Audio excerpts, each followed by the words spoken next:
Produk ngangenin adalah produk yang membuat orang kecanduan. Pengen lagi dan pengen lagi.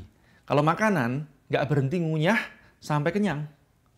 Hal ini tak hanya berlaku untuk makanan. Misalnya untuk produk sepatu. Sepatu yang ngangenin adalah bagi saya yang nyaman. Atau mungkin bagi Anda yang dikatakan orang cakep. Dan pengen pakai terus, meski koleksi yang lainnya banyak. Kalau herbal, yang cespleng alias manjur. Jadi apa intinya? Artinya, ngangenin akan terjadi saat kepuasan pelanggan terhadap produk tersebut melebihi apa yang ia harapkan. Kenapa harus ngangenin? Karena bisa jadi suatu merek booming. Tapi jika produknya nggak ngangenin, maka efeknya nggak akan terjadi pembelian ulang atau repeat order dan menyebar atau viral. Contoh, ada rumah makan yang mereknya sangat ngetop. Kalau saya sebut rawon, mayoritas orang langsung ingat merek tersebut. Tapi begitu menyicipi, penonton kecewa. Jadi, kualitas produk tetap menjadi fundamental suatu merek. Bahkan jika produknya ngangenin, meski merek, kemasan, dan promonya biasa, di lokasi terpencil pun akan dicari orang. Hanya saja akselerasinya akan lebih lama. Tinggal kuat nggak bertahan menunggu pelanggan datang. Jangan sampai keburu bangkrut. Lalu bagaimana caranya menguji apakah suatu produk ngangenin atau tidak? Mari kita gunakan cara praktis saja. Pertama, cari komunitas atau tempat berkumpul target pasar yang serupa dengan bidikan Anda. Misal, target pasar wanita usia antara 25 sampai 35 tahun, bermobil, dan mengutamakan kualitas, maka carilah komunitas atau kumpulan yang seperti itu. Komunitas bisa jadi berkumpulnya di seminar, arisan, atau asosiasi. Kedua, berikan sampel gratis atau diskon besar, dan ingat, jangan minta testimoni.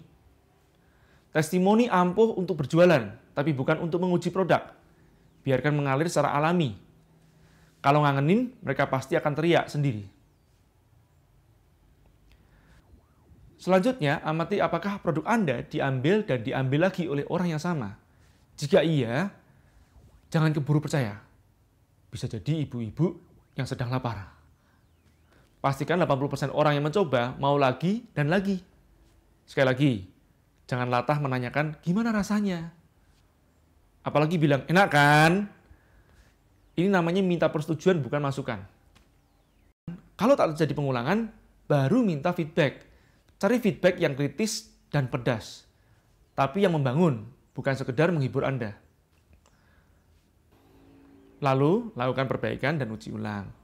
Ingat, uji produk Anda di komunitas dengan target pasar yang serupa, bukan yang berbeda. Terbukti produk-produk yang ngangenin akan bertahan lebih lama dibanding yang sekedar polesan promo yang heboh.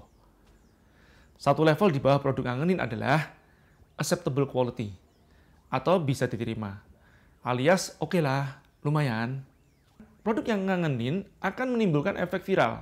Pelanggan akan beli lagi dan mempromosikan gratis. Itulah yang disebut word of mouth atau WOM. Produk yang ngangenin bukan berarti makanan saja.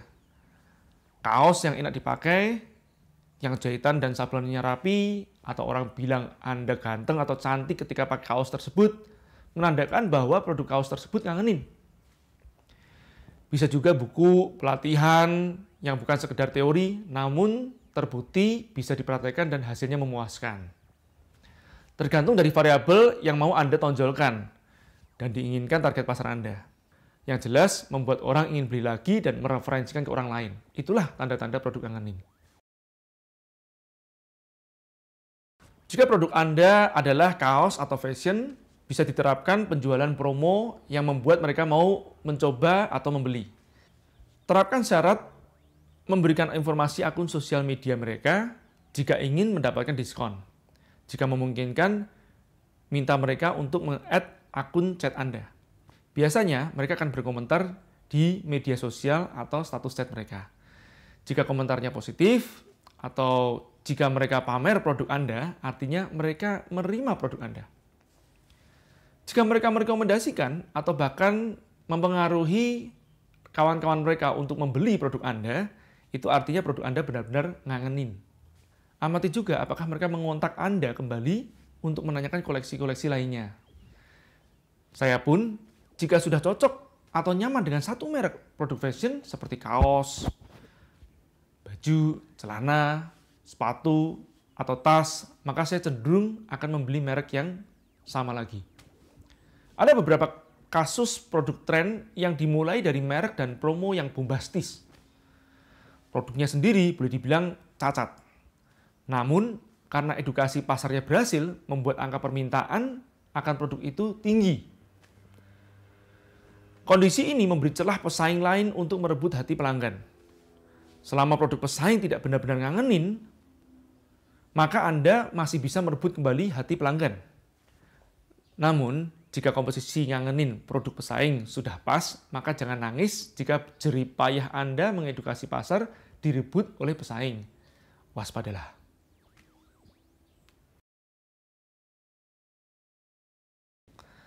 Serbat cap jangkrik mas.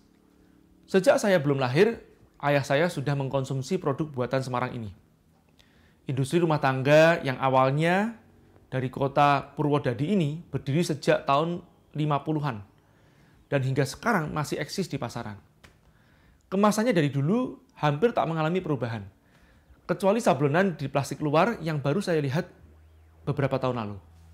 Saya sendiri mengkonsumsinya sejak SMP, gara-gara sering alergi di hidung dan bersin-bersin karena udara dingin di pagi hari. Bertambah lagi konsumsi saya sejak kuliah, karena sedikit encok akibat keturunan.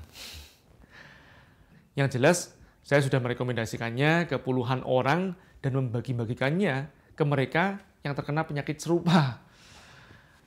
Ada juga kawan saya yang saat haid terasa sakit lalu minum ini, manjur juga. Saking kebiasaan minum serbat ini dengan kopi, kalau nggak pakai serbat malah aneh. Rasanya pedas, seperti jahe plus merica. Tapi khasiatnya sesuai namanya, jangkrik tenan manjurnya. Inilah efek ngangenin. Meski zaman sudah modern dan kemasan serbat cap jangkrik mas nggak berubah, jangan kaget saat Anda googling produk ini, Anda akan menemukan serbat ini dijual oleh generasi muda via Kaskus, Facebook, blog, dan media online lainnya.